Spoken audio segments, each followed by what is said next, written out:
turun, ya kita akan naik.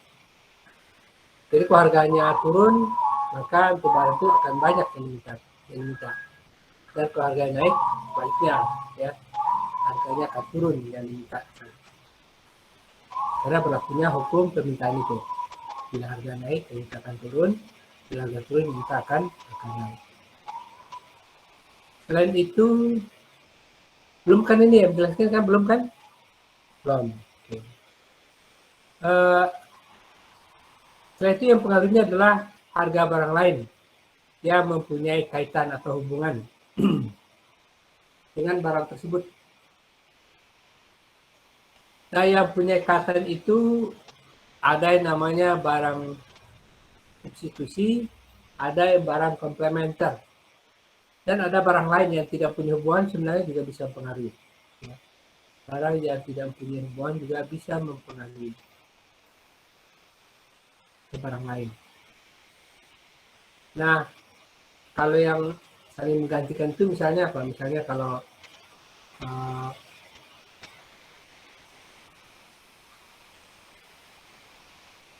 misalnya harga daging sapi naik, maka akan berpengaruh terhadap permintaan terhadap daging ayam, ya, ataupun ikan dan sebagainya.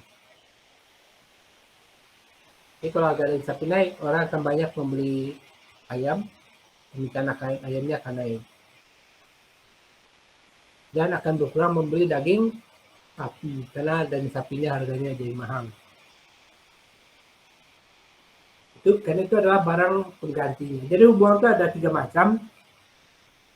Ada hubungan yang saling menggantikan, ada hubungan yang melengkapi, dan juga ada juga yang tidak punya hubungan tapi tetap mempengaruhi. Ya. Tidak punya hubungan tapi mempengaruhi.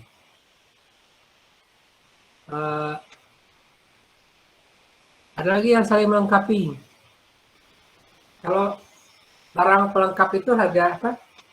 Yang punya hubungan pelengkap itu komplementer itu contohnya apa kira-kira? Barang komplementer.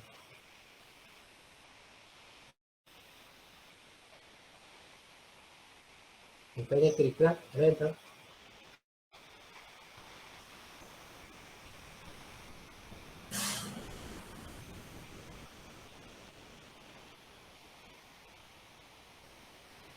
Contohnya misalnya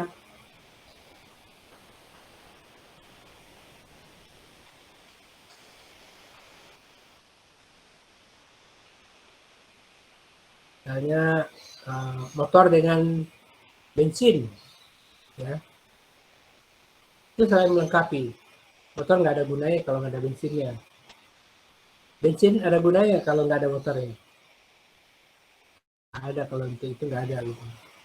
Tapi ada juga yang komplementernya itu tidak kuat. Contohnya apa coba? Misalnya gula dengan kopi misalnya, ya, gula dengan kopi. Kalau ada gula ada kopi, ya. Tapi kalau nggak ada kopi, nggak ada gula, kopinya masih bisa pakai nggak? Masih. Kalau ada orang yang senangnya kopi pahit, ya, kopi pahit. Jadi kalau yang kuat itu adalah kalau dia tidak bisa berfungsi lagi misalnya. Contohnya bahan bakar sama motor itu kuat sekali. Kalau tinta sama penanya misalnya, kalau nggak ada tintanya, pena nggak ada gunanya. Nah, pakai. Itu barang saling melengkapi. Nah, ada juga barang lain yang tidak punya hubungan tapi bisa mempengaruhi. Misalnya berkaitan dengan prioritas penggunaan dana misalnya. Misalnya kita punya sejumlah uang yang mau dibeli itu banyak. Mau beli mobil, mau beli rumah, mau beli motor, mau beli tanah, mau beli pakaian, makanan, sebagainya misalnya. Tinggal nanti prioritasnya untuk apa, ya? Prioritasnya untuk apa? Apakah mau beli rumah dulu atau beli mobil dulu? Nah, biasanya tergantung seleranya. Ya, tergantung selera. Kalau anak-anak muda biasanya senangnya beli mobil dulu. Rumah kan bisa disewa. Rumah bisa pindah-pindah misalnya. Tapi kalau kalau orang lain mungkin yang penting rumah dulu, baru mobil. Ya. Karena mobil juga bisa disewa seperti itu. Kemudian yang ketiga, pendapatan rumah tangga. Ya. Dan juga pendapatan rata-rata masyarakat atau misalnya pendapatan per kapita juga mempengaruhi. Nah, biasanya kalau kaitannya dengan permintaan itu semakin tinggi pendapatannya, maka daya belinya akan semakin tinggi. Nanti kurva permintaannya akan bergeser ke kanan. Kalau permintaannya turun, maka kurva permintaannya akan bergeser ke kiri. Kemudian yang ketiga, corak distribusi pendapatan juga mempengaruhi. Nah, corak distribusi pendapatan itu akan menggambarkan struktur ekonomi masyarakat itu. Misalnya, apakah sebagian besar lapisan atas, menengah, atau mungkin sebagian besar lapisan bawah. Dalam mencerminkan daya beli masyarakat. Nah, bagi seorang masyarakat itu akan jadi pertimbangan luar biasa itu. Sebenarnya cocok tak menjual suatu barang di negara tersebut kalau pendapatan nakalnya sekian misalnya. Sebagainya itu kan jadi pertimbangan. Kemudian selain itu juga cita rasa masyarakat juga mempengaruhi. Cita rasa itu misalnya apa? Bisa juga harga barangnya turun, tapi karena seleranya sudah berubah, orang nggak mau belinya barang itu lagi, tapi beralih ke yang lain. Ya. Karena misalnya sudah ketinggalan model, atau sudah tidak bisa dipakai untuk berkompetisi lagi dan sebagainya misalnya. Atau sudah ketinggalan zaman. Selain itu juga jumlah penduduk juga mempengaruhi. Semakin banyak jumlah penduduknya, semakin banyak kebutuhan yang harus dipenuhi. Oleh karena itu maka jumlah yang banyak itu ada manfaat juga. Berarti daya beli masyarakatnya seharusnya juga meningkat. Semakin banyak yang akan dipenuhi. Kemudian setelah itu juga ramalan mengenai keadaan di masa yang akan itu juga bisa mempengaruhi. Kalau misalnya sekarang harga minyak goreng 20.000 per liter misalnya.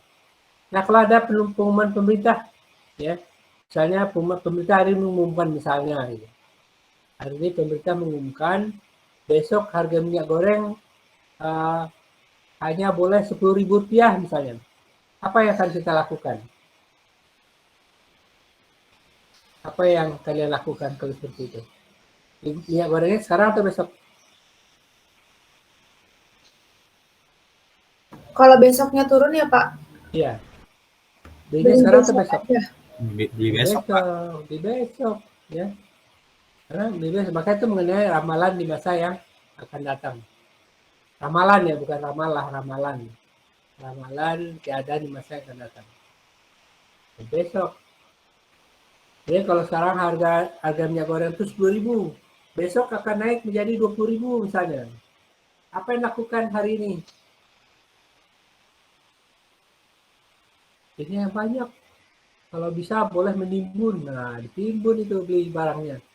Ya, sekarang harganya masih 10, dibeli banyak-banyak, besok harganya 20, nah besok dijual lagi gitu kan. Dapat keuntungan, ya, itu.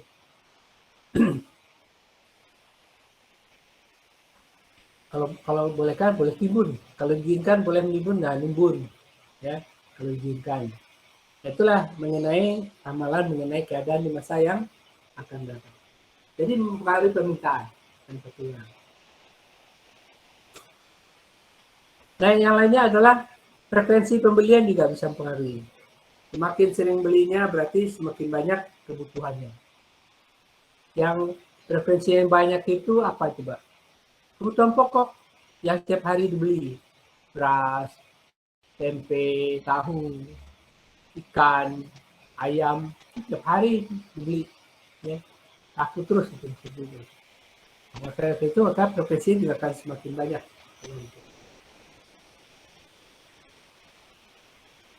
Nah, kalau kita buatkan ke dalam fungsi, maka bentuk fungsinya kira-kira seperti ini. Nah, seperti ini.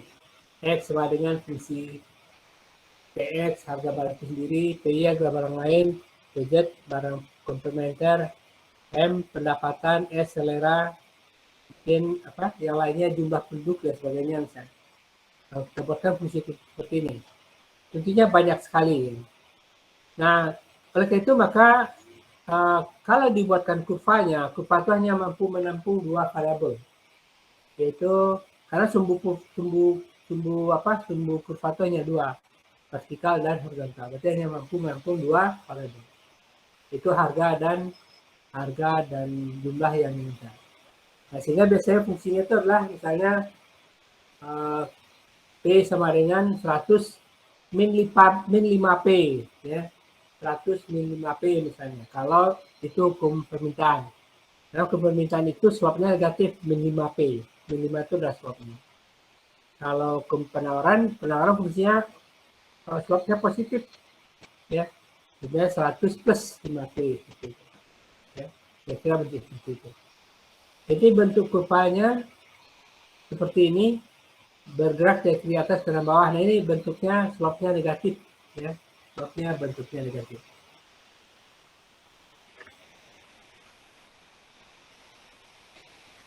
Kemudian kurva permintaan itu bisa bergerak ke kiri dan ke kanan. Nah, kalau berubah harganya sendiri bergeraknya sepanjang kurva itu.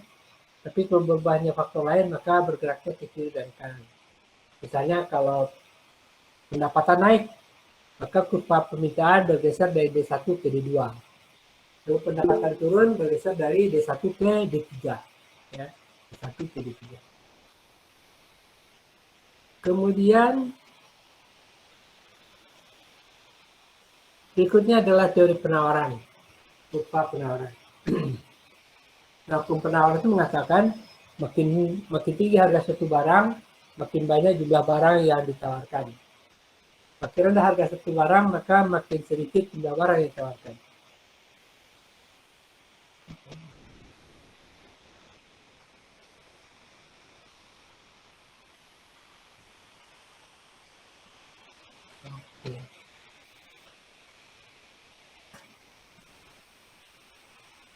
Nah, sehingga bentuknya seperti itu kurvanya. Pada saat harganya P1 ditawarkan P1, naik lagi P2, ditawarkan lebih banyak, P3 lebih naik lagi, ditawarkan lebih banyak. Jadi kurva itu mencerminkan dari hukumnya atau fungsinya. Nah, kemudian yang pengaruhnya ada bermacam-macam, harga barang tersebut, harga barang lain yang punya hubungan, kos produksi, tujuan perusahaan. Tujuannya ada dua, ada yang profit oriented, ada yang non profit oriented. Yang kelima, tingkat teknologi yang digunakan juga mempengaruhi. Semakin canggih teknologinya, maka semakin banyak jumlah barang yang bisa ditawarkan.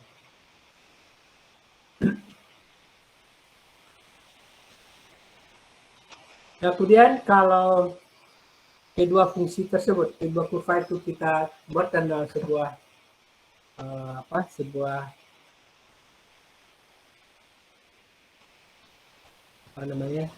kalau kita potongkan, maka nanti akan terdapat perpotongan kurva permintaan dan penawaran. Ya. Kalau kurvanya itu digabungkan. Nah, perpotongan itu yang disebut dengan titik keseimbangan, ya, atau terjadinya transaksi titik keseimbangan. Nah, apa yang dikatakan dengan titik keseimbangan itu? Titik keseimbangan adalah suatu titik di mana harga dan jumlah barang yang diinginkan oleh konsumen sama dengan harga dan jumlah barang yang ditawarkan oleh produsen. Maka itu disebut dengan titik keseimbangan atau terjadinya transaksi pada posisi itu. Maka terbentuk harga dan kuantitas. Tapi harganya bisa naik, bisa turun. Kalau harganya turun, maka makin banyak yang ditawarkan, makin banyak minta dan makin sedikit ditawarkan. Harga naik dari PE ke P2, banyak yang ditawarkan tapi sedikit yang diminta. Dan itu ada excess demand, ada excess supply. Ada kelebihan permintaan dan kelebihan penawaran. Nah, kelebihan itu adalah masalah yang harus diselesaikan. Kalau kelebihan permintaan, kalau pasokannya kurang maka harus ditambah atau kalau perlu diimpor misalnya. Tapi kalau kelebihan penawaran maka harus ada solusinya. Kalau perlu diekspor, ya. Kalau memang banyak lebihnya, kalau perlu diekspor.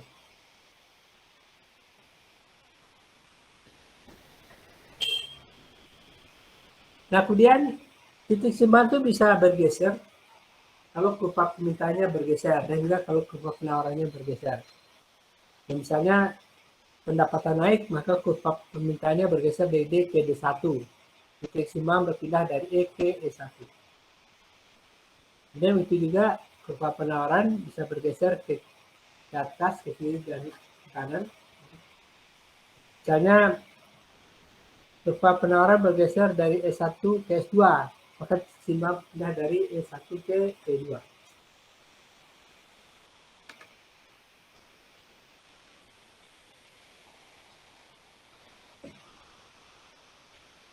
Jadi kalau disimpulkan, permintaan bertambah, kurva penawaran bergeser ke kanan, permintaan berkurang, penawaran bergeser ke kiri, penawaran bertambah, bergeser ke kanan, penawaran berkurang, bergeser ke kiri. Kemudian dalam kaitannya dengan hukum penawaran itu, ada untuk beberapa kasus hukum penawaran itu tidak berlaku. Hukum penawaran itu bunyinya bila harga naik, ditawarkan bertambah, bila harga turun, ditawarkan berkurang. Ya. Nah, yang pertama kasusnya disebut dengan kasus constant cost supply. Constant cost supply itu bentuk kurva penawaran itu horizontal. Contohnya seperti ini. Nah, ini horizontal. Nah, dalam kasus ini, walaupun harga tetap, tapi semakin banyak jumlah barang yang ditawarkan. Artinya untuk menaikkan penawaran tidak perlu dengan harga yang naik. Tidak perlu dengan harga yang naik. Nah, bentuk kurvanya seperti itu. Contohnya apa? Contohnya misalnya percetakan. Nah, kalau kalian misalnya mencetak undangan perkawinan misalnya 500, harganya sekian. Tapi ternyata kurang, tambah 100. Nah, tambahan 100 itu apakah harganya dinaikkan? Tidak. Ya, biasanya ditambah cetaknya tapi harganya tetap. Ya, harganya tetap.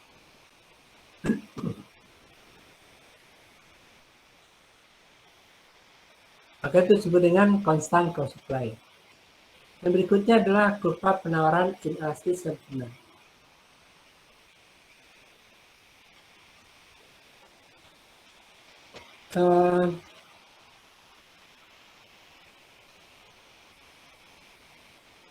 Dalam kasus ini hukum penawaran juga tidak berlaku. Bentuk kurva penawaran inelastis sempurna itu bentuknya seperti ini, vertikal. Slope-nya vertikal, ya, slope-nya vertikal seperti itu. Kalau apa? Kalau yang elastis sempurna horizontal, ya. Ini inelastis sempurna, maka bentuknya vertikal. Nah, apa yang dapat kita lihat di sini?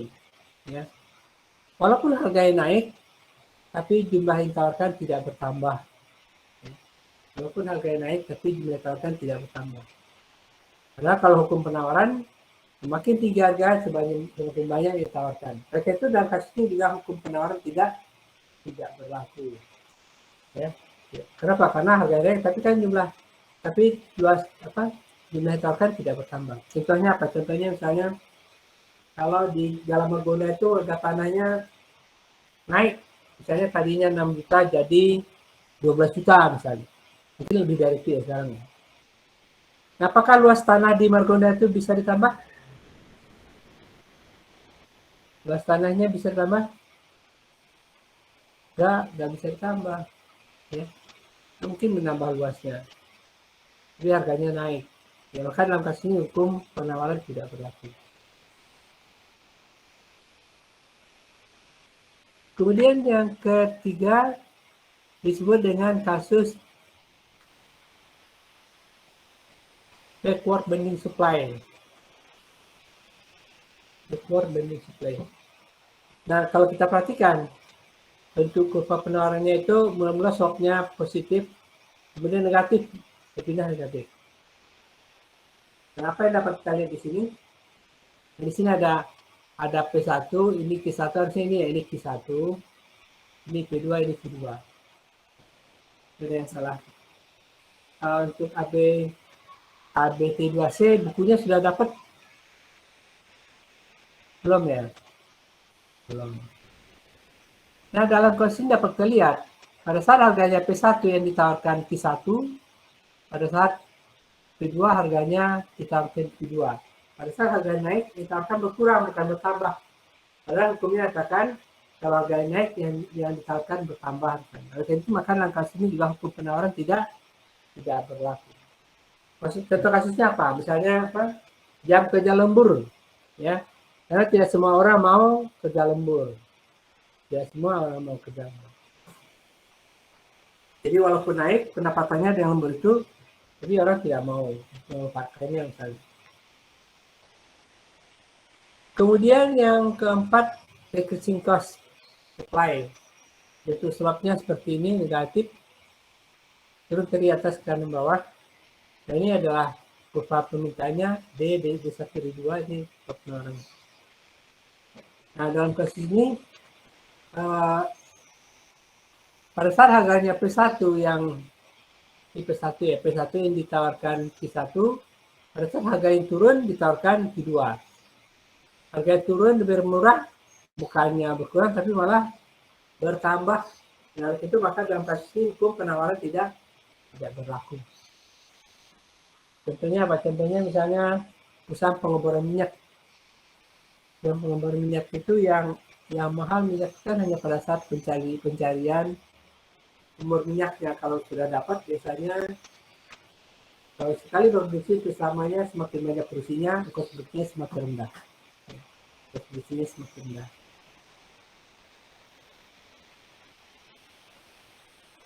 Contohnya perusahaan pengeboran minyak.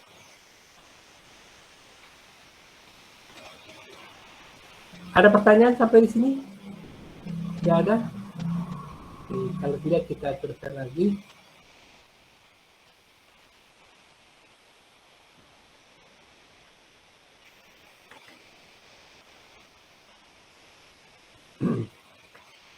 Sebentar ya.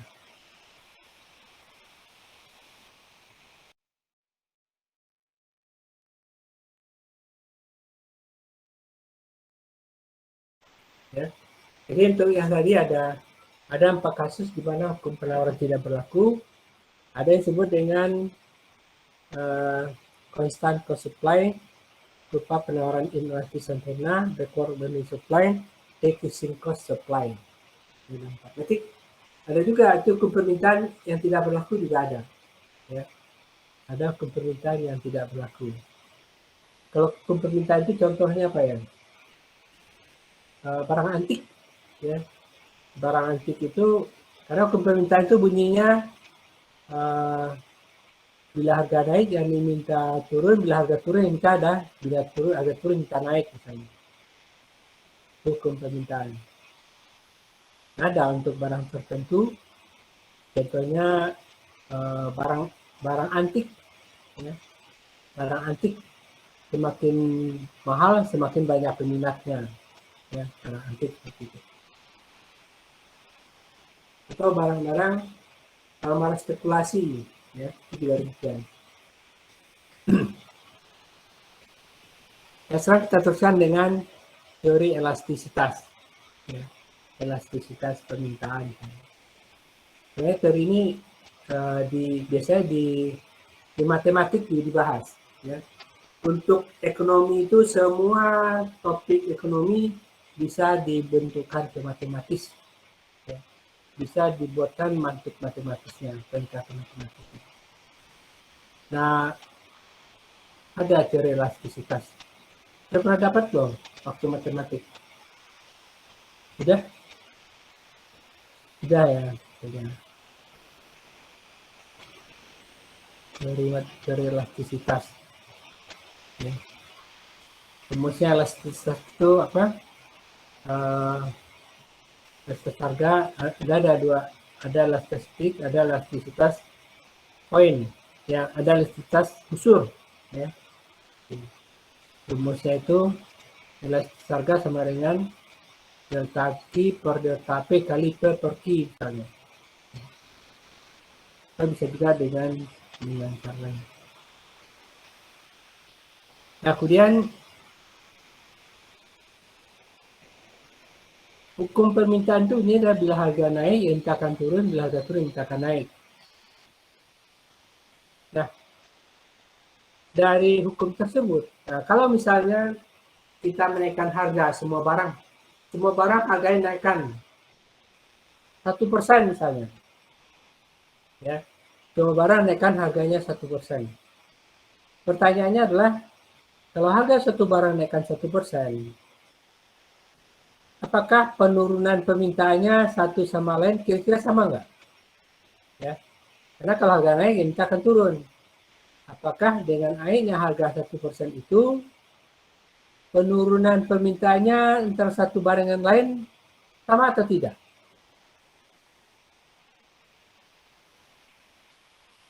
Penurunan permintaannya sama atau tidak? Walaupun harganya dinaikkan sama misalnya, antara satu dengan lain. Sama nggak penurunan jumlah minta? Ya. Siapa yang pernah? Zanzibar yang berpendapat?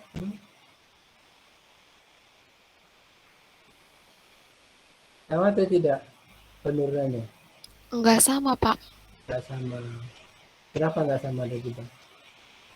Maksudnya kalau misal ada dua barang terus tadi harganya diturunin gitu, Pak. Harganya dinaikin Oh iya, harganya 1%. Oh iya, Nanti penurunan jumlah yang diminta sama atau tidak? enggak. Ya, Karena kan harganya dinaikin. Pasti permintaan juga berkurang.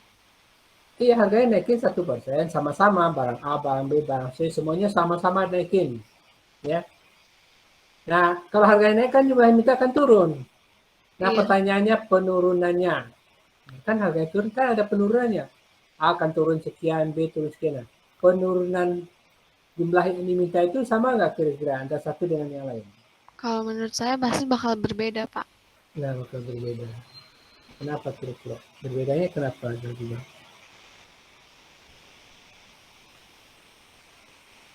Kenapa berbeda? Karena pasti kan dia sebelum harganya dinaikin pun permintaan dia berbeda. Sebelum harga dinaikin. Jadi pasti naikin pun pasti bakalan berpengaruh juga, pasti nggak mungkin sama. Karena kan berbeda toko juga. Berbeda toko. Terus apa lagi yang berbeda? Mungkin bisa aja berbeda kualitas walaupun barangnya sama. Terus beda merek.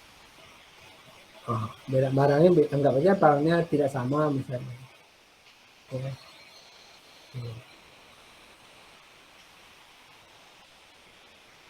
Tidak sama, memang tidak sama gitu. Tapi tidak sama itu karena tingkat kepekaan antara satu barang dengan barang lain itu berbeda dengan perubahan harga tersebut. Ya. Coba dicatat. Karena adanya perbedaan kepekaan, responsif antara satu barang dengan barang lain dengan adanya perubahan harga, baik perubahan harga naik maupun turun. Ya. Responsifnya berbeda. Nah, karena itu maka dibuatlah teori itu, teori elastisitas itu. Ya. Dibuatlah teori elastisitas tersebut. Nah, nanti hasilnya apa coba? Nanti dapatkannya lebih besar dari satu. Itu kalau barangnya barang apa? Barang mewah. Ya kan begitu kan ya matematiknya ya. Nanti koefisien elastisitasnya dapatnya lebih kecil dari satu. Itu kalau barangnya kebutuhan pokok. Ya. Kalau barangnya kebutuhan pokok, lebih kecil dari satu. Nah, artinya apa coba? Kalau barang kebutuhan pokok itu walaupun naikkan berapapun harganya naikkan pasti dibeli, belum tentu berubah yang diminta. Ya. Contohnya minyak goreng kemarin, sekarang masih ya. Harganya naik, apakah orang berkurang beli minyak goreng? Turun? Turun nggak di DG? Tidak, orang membeli minyak goreng masih berbeda dengan kalau misalnya pakaian harganya naik. Apakah orang berkurang membelinya? Ya, ya. Karena kan kalau pakaian nggak dibeli sekali ya nggak apa-apa, gitu kan. Belinya juga sekali juga, gitu kan. Nah, karena itu termasuk barang mewah, pakaian itu. Jadi kalau untuk barang mewah biasanya elastasnya lebih besar satu. Kalau barang kebutuhan pokok, jadi tergantung pada kebutuhannya, ya, tergantung jenis barangnya, tergantung pada jenis barangnya itu. Nah, kalau barang kebutuhan pokok biasanya walaupun berapa harganya pasti dibeli, walaupun harganya naik. Ya. Kalau bukan kebutuhan pokok, misalnya barang mewah, kalau udah naik orang akan menunggu kapan diskonnya turun lagi, nah baru beli. Nah, ada diskon berganda, nah orang baru datang belanja banyak-banyak gitu, karena ada harganya jadi murah gitu. Nah, contohnya apa yang lain? Contohnya waktu itu pemerintah menurunkan, menghapus pajak penjualan mobil mewah waktu itu. Akhirnya mobil mewahnya laku, ya, laku laris misalnya waktu itu. Karena harganya turun banyak, karena pajaknya besar, ya. Pajak penjualan mobil itu besar. Ya. Makanya kalau pajak dihapus, harganya ya, lebih murah jadinya. Misalnya kalau seperti Innova, misalnya kalau pajak tidak dihapus, mungkin saja harganya sama dengan Avanza yang dikenakan pajak. Nah, orang lebih beli Innova daripada beli Avanzanya. Karena pajaknya besar.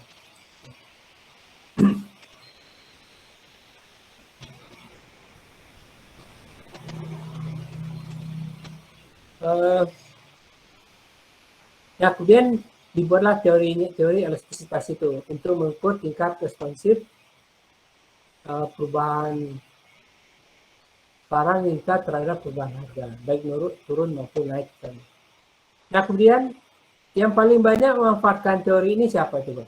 Pedagang, produsen. Kenapa? Karena keputusan menaikkan harga itu, menurunkan harga ada pada penjual, ya, ada pada penjual. Nah, ada 3 kemungkinan yang terjadi terhadap menaikkan harga atau menurunkan harga itu kepada perusahaan, apalagi dikaitkan dengan penerimaannya misalnya, ya, apalagi dikaitkan dengan penerimaannya, total revenue-nya. Nah, yang pertama misalnya menurunkan harga. Coba, bila harga turun 1%, maka jumlah yang diminta akan naik lebih besar dari 1%, maka penerimaannya akan naik. Ya. Penerimaannya akan naik dengan menaikkan harga tersebut. Kenapa? Karena barang yang diminta lebih besar naiknya dibandingkan dengan turun 1%, tapi naiknya lebih dari 1%, maka TR-nya akan naik. Ya. TR-nya akan naik. Yang kedua, bila harga turun 1%, yang diminta juga turun, naik, yang diminta turun, yang diminta naik 1%, maka TR-nya akan tetap, karena proses turun naiknya sama 1%. Kemudian yang ketiga, bila harga turun 1%, maka yang diminta turun, diminta naik, ya. Yang diminta naik lebih kecil dari 1%, maka penerimaannya akan turun. Bila harga turun 1%, yang diminta naik tapi lebih kecil dari 1%, maka penerimaannya akan turun. Ya, penerimaannya akan turun.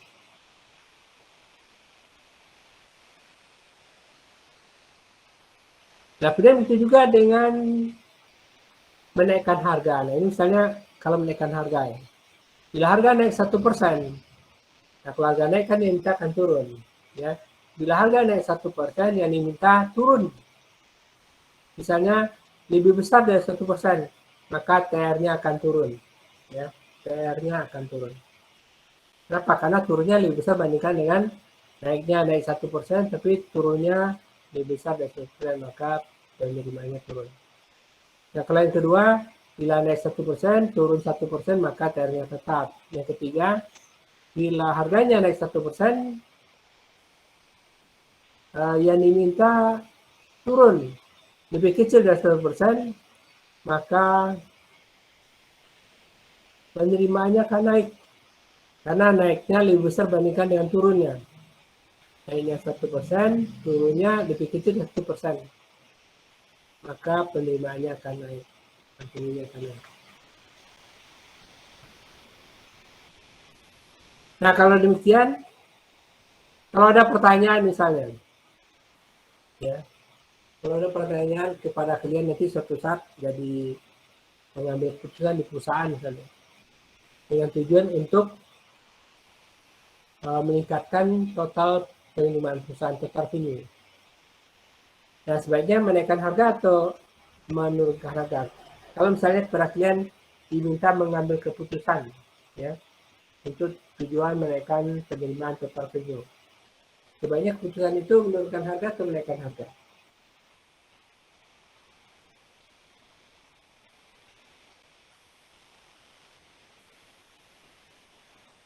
Sebaiknya keputusan kalian itu menaikkan harga atau menurunkan harga. Karena tujuannya menaikkan penerimaan.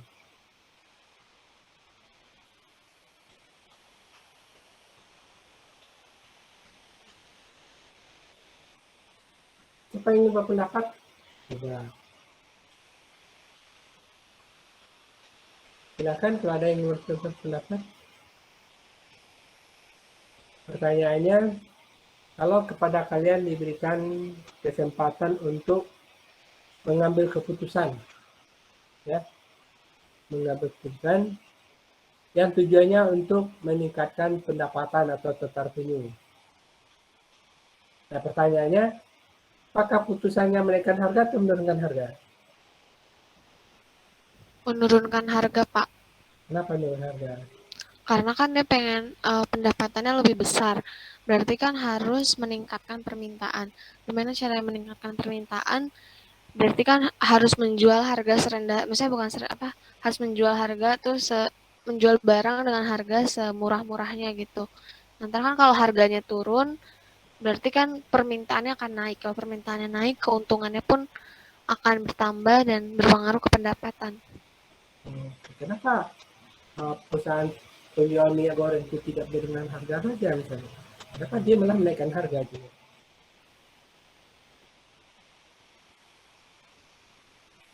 Karena mungkin emang lagi langka dan jadi dia pun justru dia malah menaikkan harga karena itu adalah kebutuhan pokok, dimana mau saat kemarin harganya 40.000 pun orang yang butuh akan tetap harus mau nggak mau harus beli juga gitu, Pak. Nah, kalau gitu sebenarnya apa namanya penentu kebijakannya itu apa sebenarnya? Tergantung kepada apa kalau begitu? Tergantung pada barangnya itu apa ya, Nah, Pak? tergantung kepada barang. Kalau barangnya kebutuhan pokok, maka dengan menaikkan harga, pendapatannya akan naik. Tapi kalau barangnya bukan kebutuhan pokok, sebaiknya dengan menurunkan harga. Ya, tergantung kepada barangnya. Apakah barang kebutuhan pokok atau tidak. Nah, untuk menentukan barangnya kebutuhan pokok atau tidak itu dapat dilihatnya dari mana? Elastisitasnya, ya, koefisien elastisitasnya. Kalau koefisien elastisitasnya lebih besar satu, berarti elastis. Maka itu barangnya bukan kebutuhan pokok. Tapi kalau koefisien elastisitasnya lebih kecil dari satu, maka itu adalah barang kebutuhan pokok. Ini sebentar ya, sebentar ya, ada azan. Ya.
Oke, kita teruskan lagi.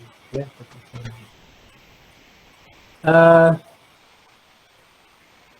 untuk menentukan elastisitas itu ada bisa dengan dua cara, ada elastisitas busur, ada elastisitas titik, ya, atau elasticity. Nah, yang busur rumusnya seperti ini, ya. Elastisitas harga sama dengan delta Q dikali dengan dibagi 1 per kali 1 plus Q1 Q2 kali Q1 plus Q2 per delta P dibagi dengan 1 atau setengah P1 plus P2. Atau bisa juga dengan elastisitas titik. Nah, seperti ini. Q1 min Q, nah Q1 adalah setelah perubahan harga, Q sebelum perubahan harga, Q1 min Q per Q per P1 min P per P. Atau elastisitas harga sama dengan delta Q per delta Q per Q, karena Q min Q sama dengan delta ya. Kemudian P1 min P sama dengan delta, jadi delta Q per delta Q per Q per delta P per P. Ini bukan A, artinya delta ya. Ada yang salah satu. Nah, sehingga dapatkan rumus bakunya itu delta Q per delta P dikali dengan P per Q. Ini bukan sama dengan, tapi adalah dikali ya. Ya, rumusnya kita seperti itu. Tapi ada beberapa jenis elastisitas. Ada elastis itu yaitu persentase perubahan yang diminta yang disebabkan oleh perubahan harga barang tersebut. Nah, elastis harga adalah persentase perubahan yang diminta dibagi dengan persentase perubahan harga barang tersebut. Ada lagi elastisitas silang, ya, yaitu persentase perubahan yang diminta akan suatu barang yang diakibatkan oleh perubahan harga barang lain yang punya hubungan dengan 1%. Nah, hubungan yang tadi itu ada yang hubungannya saling menggantikan, substitusi, ada yang hubungannya saling melengkapi, ya, ada yang hubungannya saling melengkapi. Kemudian ada lagi elastisitas pendapatan.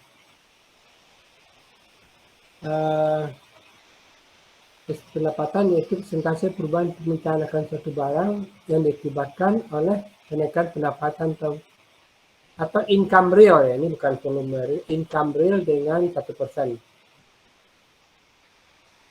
Kemudian adalah pendapatan sama dengan persentase perubahan permintaan ke barang X dibagi dengan persentase perubahan pendapatan real, ya, income real. Nah, yang maksud dengan real income itu, pendapatan real itu, tentunya kita punya uang Rp10.000. Nah, kalau harga sebuah roti 1.000, berarti kita bisa mendapatkannya berapa? 10. Jadi income-nya 10 buah. Tapi kalau harganya turun jadi 500, berapa income-nya? Jadi 20. Ya, bisa membeli barang roti 20. Nah, itu dikatakan dengan real income. Ya, real income itu dikaitkan dengan harga beli atau harga produk misalnya. Oleh karena itu, maka inflasi itu perlu diperhatikan oleh pemerintah. Itu tujuannya untuk itu, agar real income masyarakat itu tidak turun dengan besarnya inflasi. Jadi daya belinya tetap naik. Maka pernah mengadakan kalau inflasinya di atas 10% itu bisa memiskinkan masyarakat misalnya. Ya. Itu bisa karena menurunkan daya beli masyarakat. Ya, harusnya mungkin bayarnya setengahnya, harusnya akhirnya bayarnya 1 dan sebagainya.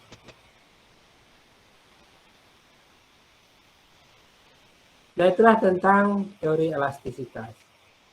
Ada pertanyaan mungkin silakan kalau ada yang ingin bertanya. Nah, tentang teori ini sebenarnya bisa dipakai ya. Bisa dipakai untuk membuat skripsi kalau ada yang tertarik. Dulu pernah ada bimbingan saya yang bekerja di sebuah bank. Itu program apa? Program D4 waktu itu kita punya program lanjutan, ya. dia bekerja sebuah bank pemerintah. Nah, kemudian waktu itu ada kebijakan pemerintah terhadap KPR, jadi perumahan rewet. Kalau dulu kan boleh 0 DP-nya. Nah, kemudian bahkan diwajibkan DP-nya minimal 30%, ada perubahan itu. Nah, kemudian yang diteliti adalah apakah dengan adanya kebijakan BI tersebut, dengan memaksakan setiap pembelian rumah itu harus ada DP-nya, berpengaruh nggak terhadap penjualan rumah itu. Nah, itu yang penting. Jadi pengaruh kebijakan BI terhadap penjualan rumah. Nah, itu. Jadi bisa tuh. Nah, yang lainnya bisa juga dengan teori elastisitas itu ya, termasuk itu tadi misalnya apa? Penghapusan pajak penjualan terhadap peningkatan pendapatan perusahaan otomotif misalnya. Itu bisa. Nah, kalau kemarin itu yang itu pendekatannya teori elastisitas. Ya. Tapi ada juga yang waktu itu yang mengambil prinsip genetik kaitannya dengan apa? Dengan menggunakan teori yang lain, ya. Dengan menggunakan teori lain, bukan teori elastisitas, tapi yang lain. Ada pertanyaan? Mungkin silakan. Kalau ada yang ingin ditanyakan, silakan. Semua yang sudah kita bahas. Jadi bukunya belum sampai ya ke kalian ya dari Mbak Wiwi. Belum Pak, Mbak Wiwinya belum baca. Mbak Wiwi belum baca. Oh, belum baca. Belum dibales dari kemarin. Belum dibales. Mbak Wiwinya sibuk kali ya.